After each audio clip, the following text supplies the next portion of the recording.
Ito magandang hapon na umuulan. Kababayan, dito tayo ngayon.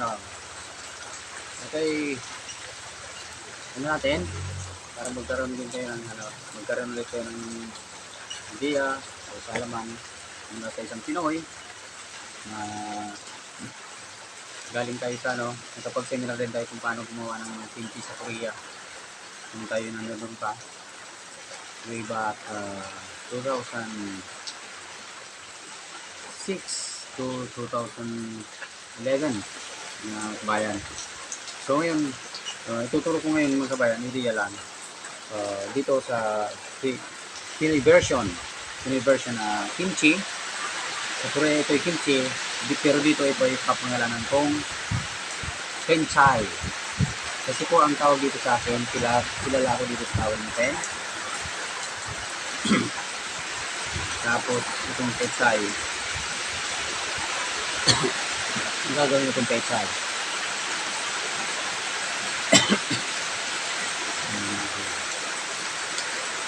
Kailangan natin, mga gamit natin dito.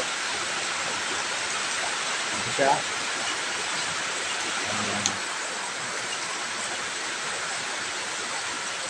Yung ingredients. Mga gamit yung kailangan natin itong green onion. Tapos itong Baguio Pechay. Hindi ito Chinese Pechay kasi hindi naman ito galing ng China. So, sa Baguio ito galing. Kaya ito ay Baguio Pechay. So, kailangan natin ng asin. Tapos itong tomato paste. Patis. Saka tomato sauce. At ang higit sa lahat ay ang chili powder. So, yun lang ating mga ingredients. Ngayon, mga kabayan, ano muna ito, gagawin natin. Bububuran ko lang muna natin dahil walang para mabilis siyang malanta. Yan.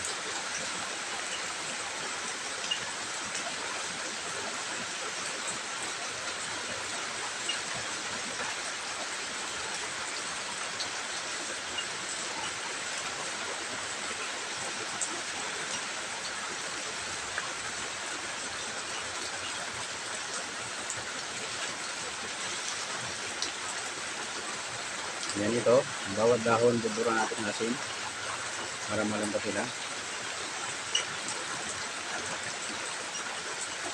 Ito mga kabayan, kung maramihan gusto nyo, kung ito pang maramihan, ito yung binababad sa maalam na tubig. Ito yung natapos ko na po itong hugasan. So, hugasan ko na siya. Ngayon, buburan ko na rin ito lahat ng asin. Para malanda siya.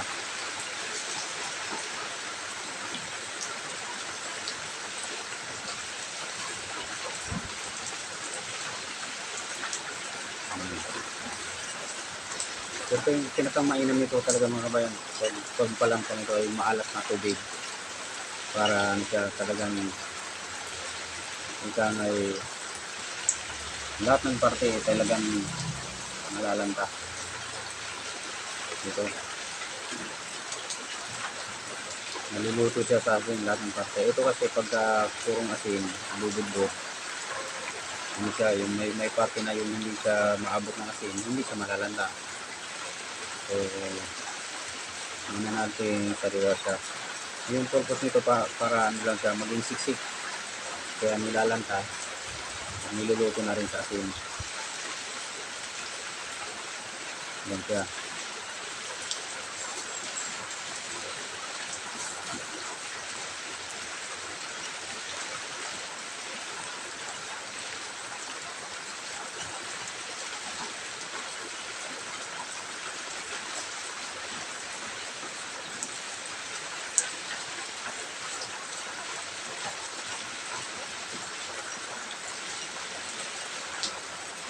So, noon kasi may kaibigan kaming Korean doon sa pumunta siya ng Sewadong at tinuro niya sa amin yung paggawa ng kimchi. At yung para na tinuro sa mga ganito yung tinuro na, bugburan lang ng asin. Pero para sa akin kabayan, kailangan kung mabilisan to, kailangan sa maalat na tubig. Maalat na tubig talaga. Yung radish, actually mga kabayan, pwedeng gawin kimchi. Yan. So ngayon, ito, halos naubos natin ang bugburan. Ang asin.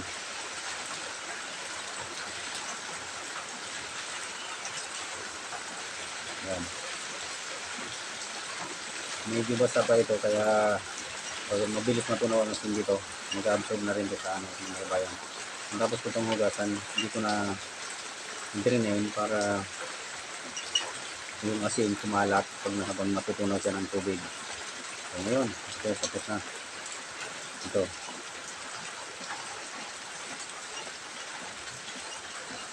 So ngayon, ito, mga kabayan. Ito, matapos natin hugasan. Kukunin lang natin yung ganito, itong mga dahon. Tapos tatanim ko naman pa. Tatanim ko itong para may magamit ulit tayo sa sunod. Ito lang, kukunin ko mga dahon. Yan. Dito natin ito.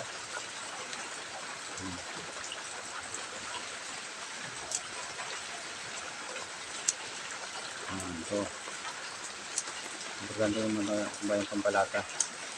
Mas masarap ito sa kimchi pagka habang kinakain mo malutong, matunog siya.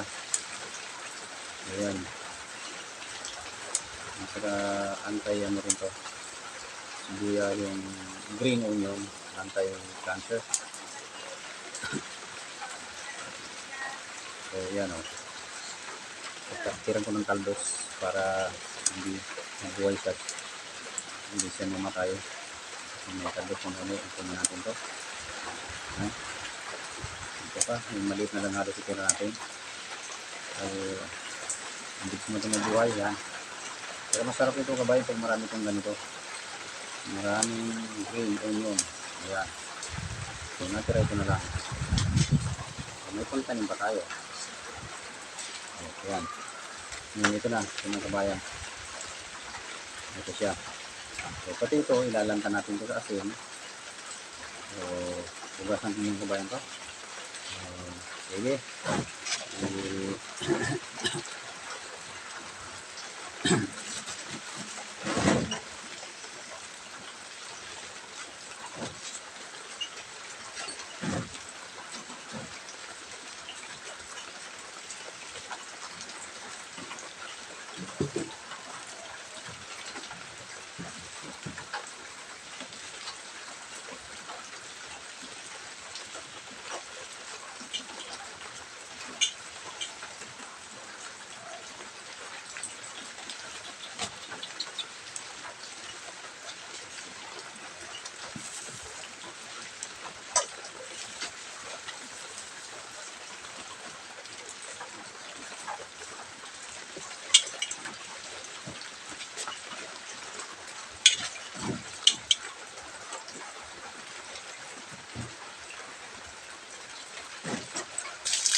Siguro ko hindi ko lang din na ito lagyan sa loob ng kwan, yung kasurela.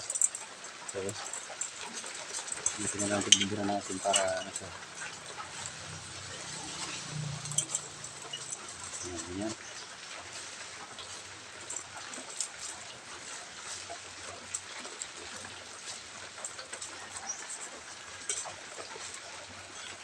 Yan. Iyan natin mga kabayan, mga 30 minutes. Iyan natin siya. Mamaya, check natin yung niya. After 30 minutes.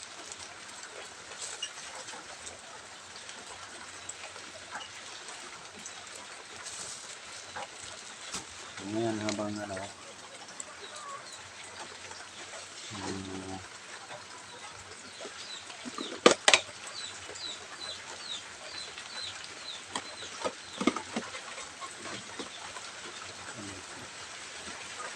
titimplan ko naman kamay ng mga ingredients. Ganito muna yung timpla natin.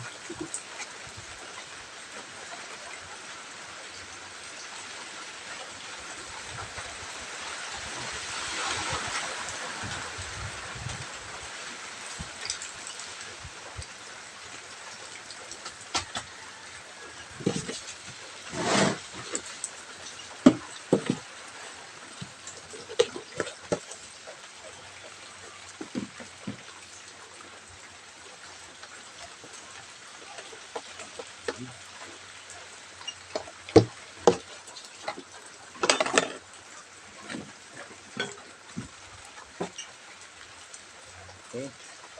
Ito kabayan, bubuksan natin ito kan. Tomato paste. Ayan. Basta lagyan natin dito.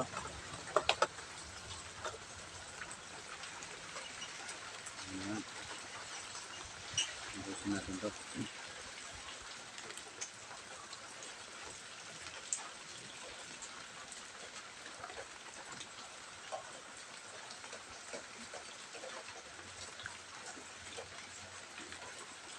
Ayan.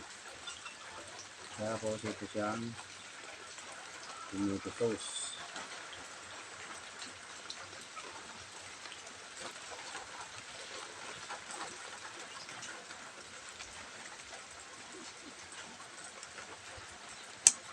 Okay. Ayan. Tama na muna kasi malabnaw itong tomato sauce. Haluin muna natin. Tomato paste.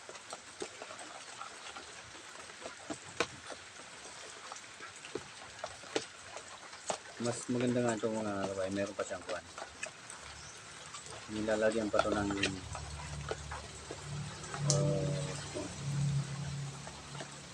alamang para ano talaga siya, pampalasa din. Pero kung may allergy tayo sa alamang, patis ang lalagyan natin. Yung kanyang paninta pampala. So ngayon lalagay na natin yung chili. Para ito dapat nito yung purong powder lang mga kabayan. Ito yung mga buto-buto, may mga buto kasi ginagawa daw itong pang sa siomai, kasawa ng siomai, may toyo. So ngayon ito ang gagawin ko, hindi na siya gaano powder, okay lang, basta may maanghang lang, maging chili talaga. So alam natin siya din, alam pag nangatak to sigurado maanghang to. Ayan, kalahati lang muna para mamaya alasahan natin kung maalat, maanghang siya. So yan, medyo malapot pa, dadagdagan natin siya ng tomato sauce. Yung patis pa pala, so itong patis para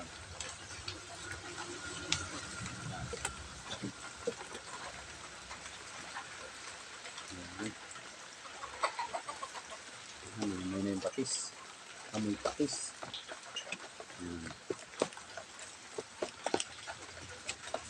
Yan siya mga bayan, malapot pa din. Ano lang natin yung texture niya para pag pinahid natin dito sa sa kimchi, sumukat siya. Kitang-kita yung mga buto ng sili. Ayan.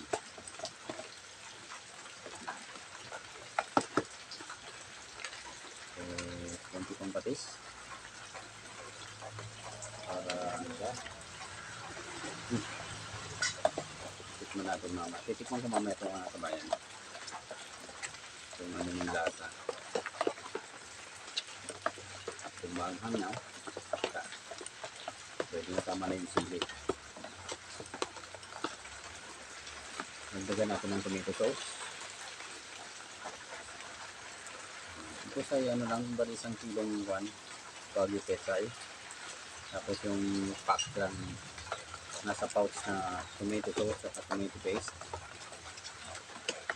Saka patis.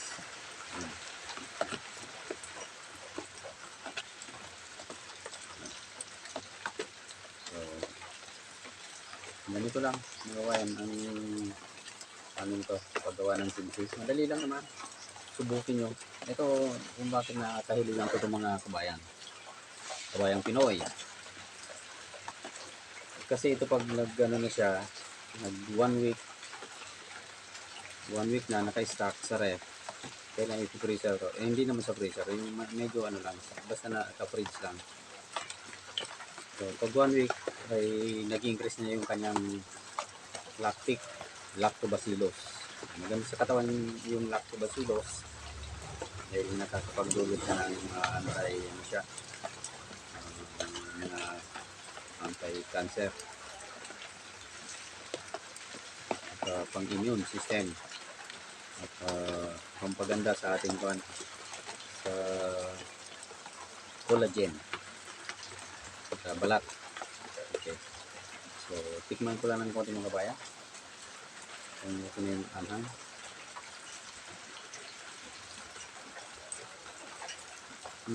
Walang anghang. Siguro iubos ko na to.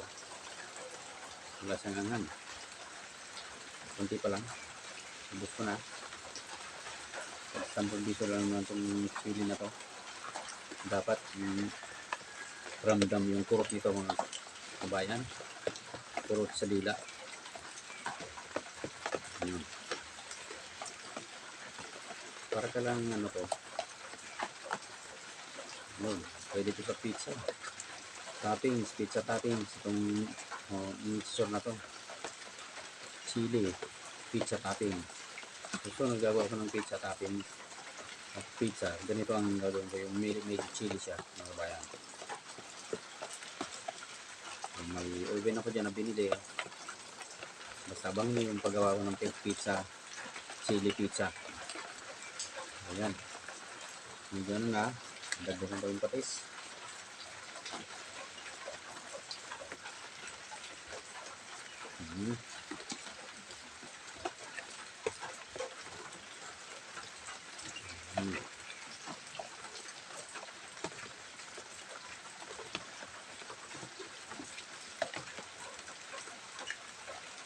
So, dagdag pa tayo ng 1 tomato sauce para kasi mukhang hindi kakasya.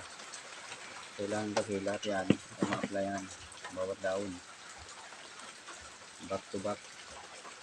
Itong daon kailangan may apply siya ng 1 itong sauce. So, dagdag nyo ito yung asin. At ano natin ito kabayan, hindi naman ito rekta. Yung asin ay kubayaan natin. Kaya yung mga kabayan maalat ang labas nito. Kaya kailangan, okay, ito na lang ka na.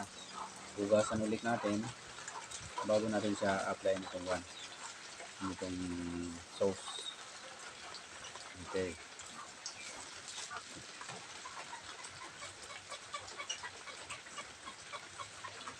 So, saka sa masarap sa karne. Yung magano ka ng karne nilagang karne. Lalagyan mo itong kimchi. Masarap. Yung penchay pala. Penchay. Okay.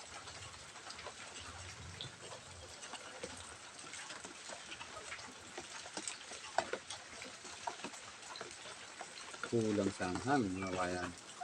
Siguro pinakulang ko dapat yung chili. Hindi sila ramdam yung anghang. Yun kasi maging preservative niya dito. Yung anghang.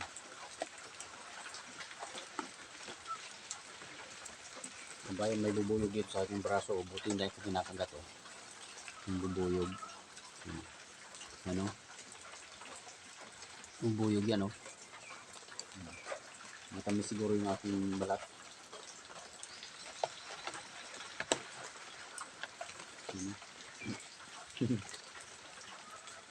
Hindi naman ako diabetic.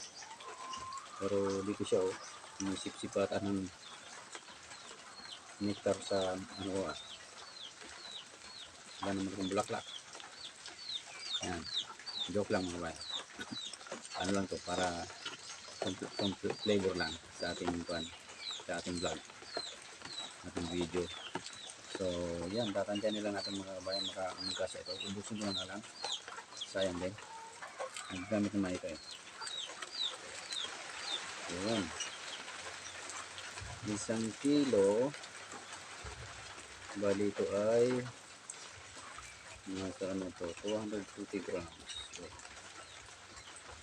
no, 892 ounce.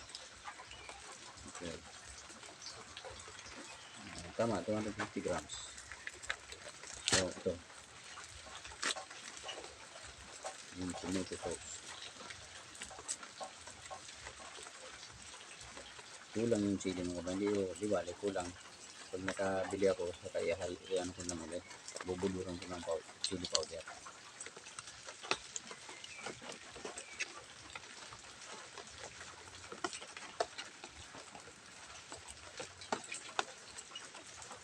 So, yan. Okay, hintayin natin. Hintay tayo ng 30 minutes. Babalikan natin itong mga kabayan. Okay? Ayan mga kabayan. After 30 minutes, ito. Ito na yung itsura. Kung mapapansin nyo, kanina masyado itong buhaghag. Patong-patong siya. Ngayon, ano siya mga kabayan, oh? Buhig-hig na. Buhig-hig. Joke lang. Ibig sabihin, siksik na siya. So, ngayon, dahil nalata siya ng asin, naluto siya ng asin, lata-lata na yan, oh. Kanina, hindi mo siya mapakampay-kampay ng ganyan. At sa yung mga kabayan, itong palatandaan, pag ito'y binen mo, hindi siya lumalagatok, hindi siya nababali basta-basta. Yan. Yan, oh. Ganyan na. Ibig sabihin, lata na siya. Pati itong mga kabayan. Yan. Yan. Oh, kanina straight ito. Ngayon, nanlupay-pay na lahat. Oh, yan. Ganyan po. Pwede na itong, ngayon, babanlawan lang natin mga kabayan, no? So, saglit lang, babanlawan lang natin. So, ayan mga kabayan, na, ngayon, matapos ko siyang mabanlawan, ito kung mapansin nyo, pinatayo dito sa isang lalagyan, para, yung purpose nito mga kabayan, kasi hindi dapat na direct na pagkahugas lang yan agad itong sauce. Kundi dapat i-drain muna yung tubig ng, para ano siya, walang ganong tubig. So, yan, hindi na siya, wala nang tumutulong tubig yan. Ganyan dapat mga kabayan. So ngayon, saka natin ngayon to, isalin ko to para dito po ito siya ilalatag. Isalin ko tong kuhaan dito. Ayan.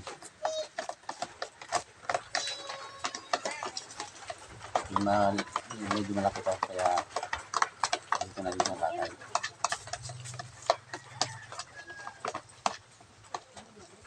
So ngayon ito siya, mga kabayan, ganito lang yan. So, ito, ano ko na to, halo, para ito mabilis lang ito malagyan dahil ano siya, latang-lata itong pa na to, yung green onion. Yan. Ayan natin. Yung sauce, ito lang. Yan. Ngayon, ilagay natin dahil separate mo natin. Yan. Meron siya lahat. Ito na ngayon, isa-isa. Nalagyan natin to isa-isa. Mas maganda ito mga kabayan yung brush. Yung brush para mas mabilis. Yan. So, lahat. Kailangan lagyan yan.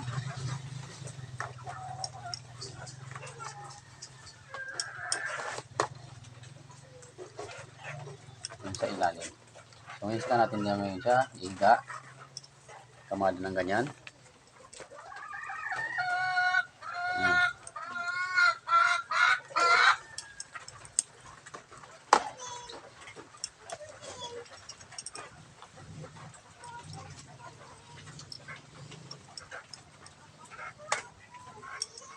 Yan pala yung cost nito mga kabayan, ano.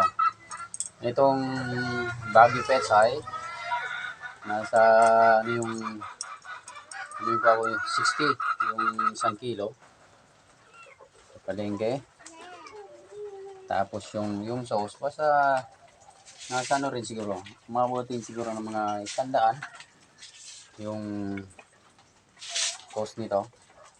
So, hindi naman gano'ng kamahalan pero mga ilang araw na ito mga kabayan na iulam. Pwede pa dessert. Yung dessert kung saan ka mag-dessert ng gulay. Yan.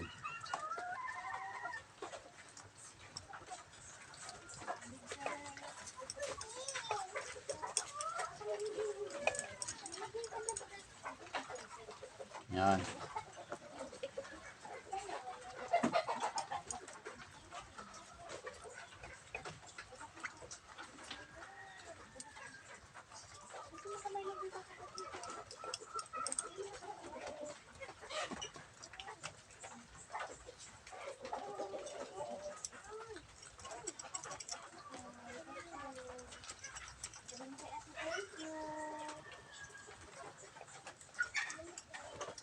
Yan.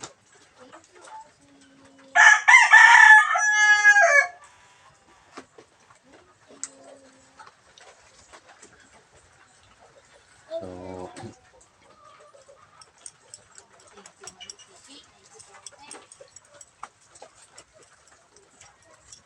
yan. Bilhin na mga ito gawin.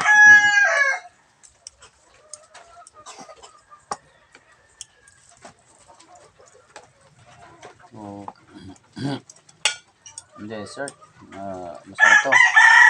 Naliyabang kamukhang kami sa sa sikdang o kainan, isang maliit na restaurant o kahit saan na mga kabayan nito, kahit saan ka kumain nito sa Korea, parating ito ang naunang isinaserve kimchi.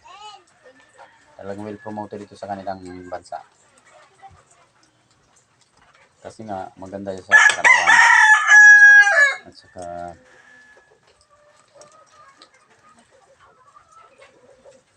pinopromote din nila itong product na to kanila, nagmamalaki. So, sila nakadiscover ng mga gulay na kung kaya na ay hindi na dumadaan sa apoy. Ayan, yan.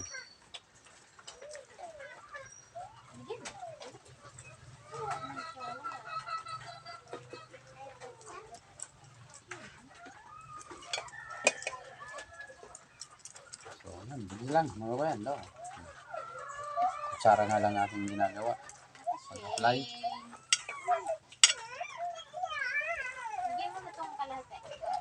Yan.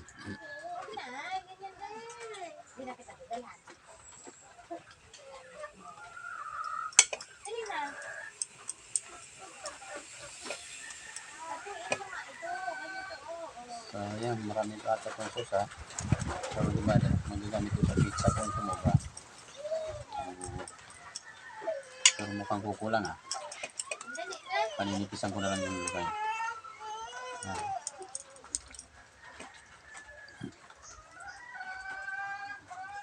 Yan, ba yan? Ano ko na.